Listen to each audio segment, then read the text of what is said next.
मुब्तला हो जाता। सूरतुल फलक में कई मरतबा हर नमाज के बाद अहलुल हदीस मसाजिद में जो सुन्नत का एहतमाम किया जाता है अज़कार के, मिन शर्रि मा खलक व मिन शर्रि हासिदिन इज़ा हसद, कि अल्लाह मुझे हसद करने वालों के हसद से बचा, हासिदीन के हसद से बचा। अल्लामा शेख उथैमीन रहमतुल्लाह लिखते हैं अल हासिदीन में दो तरीके के हसद हैं।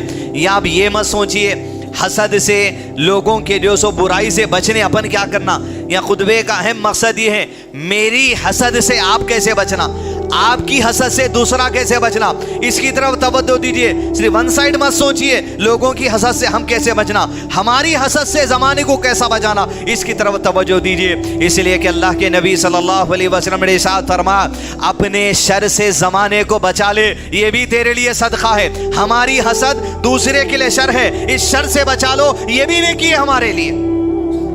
हासिदिन कहा पहले हसद करने वाला ये है जो अपने किसी मुसलमान भाई के पास अल्लाह की दी हुई कोई नेमत को देखता है, कोई खुशखबरी सुनता है, शादी का मामला हो गया, रिश्ता तय हो गया, पैसे आ गए, गाड़ी आ गई, घर बन गया, जो सो पास हो गए, कोई तरक्की हो गई, कोई कर्जों में थे कर्जे दूर हो गए, कपड़े जो सो अच्छे खासे आ गए, गाड़ी अच्छी खासी आ गई, किराए के घर से नए घर में आ गए।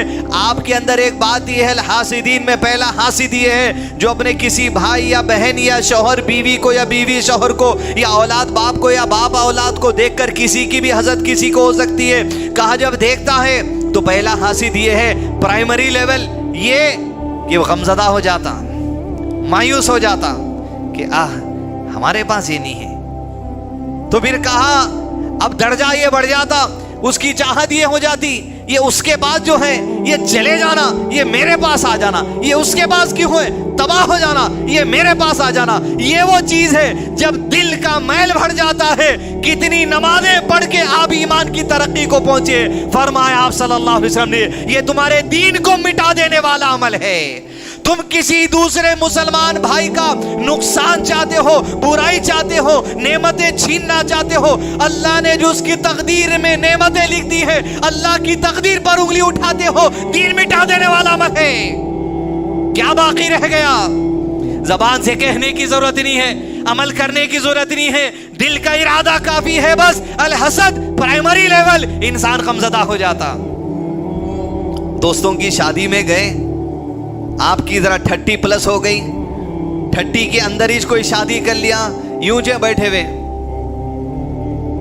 अपना कब होता कि यही हसद है।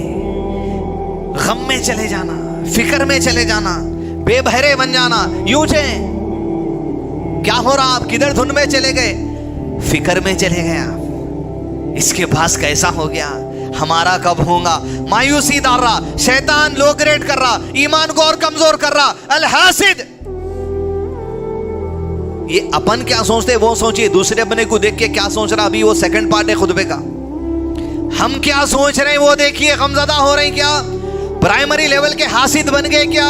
फिर का अल्लामा शेख उथैमीन रहमतुल्लाह ने एडवांस लेवल का, फिर सेकेंडरी लेवल का हासिद ये है, यही हसद जब किसी दूसरे को देखता है तो फिर इंसान की हसद गोया अहले इल्म ने कहा एक तेज तर्रार तीर की तरह है। उसके जिस्म की रूह से ऐसी चीज वजूद में आती है जो नजरे बद की शक्ल में सामने वाले पर ऐसा असर करती है, चलती लोहे की गाड़ी रुक सकती है, चलती लोहे की घड़ी रुक सकती है, अच्छा खासा इंसान उल्टी कर सकता है, खे कर सकता है, बुखार आ सकता है, चक्कर आ सकती है, बेहोश आ सकता है। हत्ता कि आप सल्लल्लाहु अलैहि वसल्लम ने फरमाया कब्रिस्तान में एक किस्म के लोग ऐसे हैं जो तकदीर इलाही की वजह से जो सो कब्रिस्तान में मदफून है, दूसरा तबका ऐसा भी है जो नजरे बद की वजह से कब्रिस्तान को चला गया।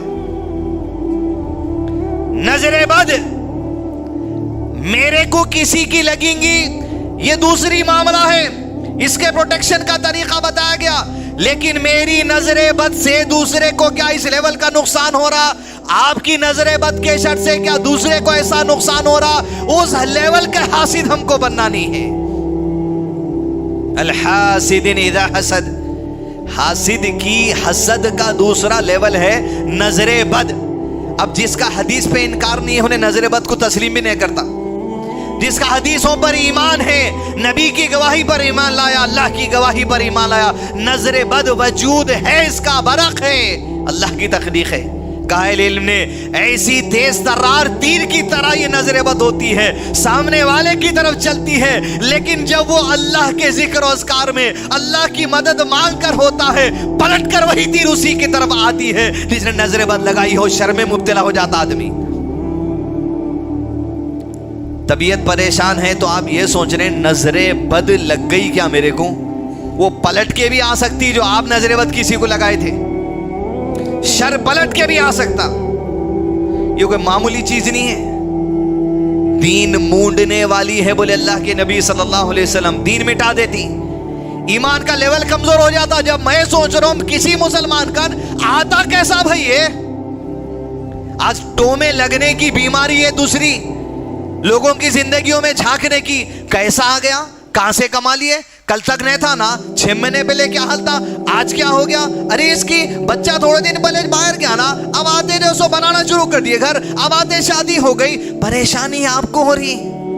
हासिद, यही ईमान की कमजोरी है। दीन मिट गया, अब क्या बाकी रह गया? जो नेकियां करे थे बर्बाद हो गई, अब क्या बाकी रह गया? मैं ये नहीं कहता कि ये बाल मूंडने वाली आप सल्लल्लाहु अलैहि वसल्लम ने फरमा, बल्कि तुम्हारे दीन को मिटा देने वाली है। अल-हासिद, हसद से बचिए। दूसरों के लिए जो भी नेमतें हैं वो अल्लाह की तरफ से हैं, उस पर हम सवाल नहीं कर सकते। अल्लाह के रसूल सल्लल्लाहु अलैहि वसल्लम सहाबा इकराम के साथ मदीना पलट रहे थे सफर से। गालिबन सहल रज़ियल्लाहु अन्हु रास्ते में रुके, एक पहाड़ के पीछे आप गुस्ल करने के लिए अपना कुर्ता उतारे। जो दूसरे साहबी की नजर उन पर पड़ी तो देखा कि सहल तेरी चमड़ी कितनी खूबसूरत है, तेरी चमड़ी तो कुंवारी औरत से भी ज्यादा खूबसूरत है। इतना कहना था, गिर गए और गर्दन उठाने नहीं आ रहा। लोग कोशिश करे, उठ रही नहीं गर्दन। नबी सल्लल्लाहु अलैहि वसल्लम के बाद जाकर कहा कि आप इस मामले में कुछ मदद कर सकते हैं, कुछ मशवरा देंगे हमें? पूछा आप सल्लल्लाहु अलैहि वसल्लम ने किसी को जिम्मेदार समझते हो इस अमर में? कहा जिम्मेदार तो ये है कि शख्स ने ये कहा था तो वो गिर गए, तो कहा बुलाओ उन्हें। बुलाकर लाए, कहा क्या अपने भाई को तुम हलाक कर दोगे, मार दोगे? क्यों नहीं, जब उसकी अच्छाई देखा तो कहा माशाअल्लाह ला कुव्वता इल्ला बिल्लाह, बारकल्लाह। क्यों नहीं अल्लाह की तरफ से मांगा कि अल्लाह ताला इसकी अच्छाई में बरकत अता कर दे, इसके खैर में बरकत अता कर दे। सहाबी की नजर सहाबी को भी लगी। फिर अपन किस लेवल की आप सोचिए, उसमें भी हैदराबाद के, उसमें भी ओल्ड सिटी के, जबान तो तर रही थी। मिजाज, कल्चर, कैफियत 30-30 सालों से एक मिजाज में पल के आ रहे हैं घरों में, कुछ दिखते जबान खोल के बोल देना। हासिद, हसद में जी रहा जमाना।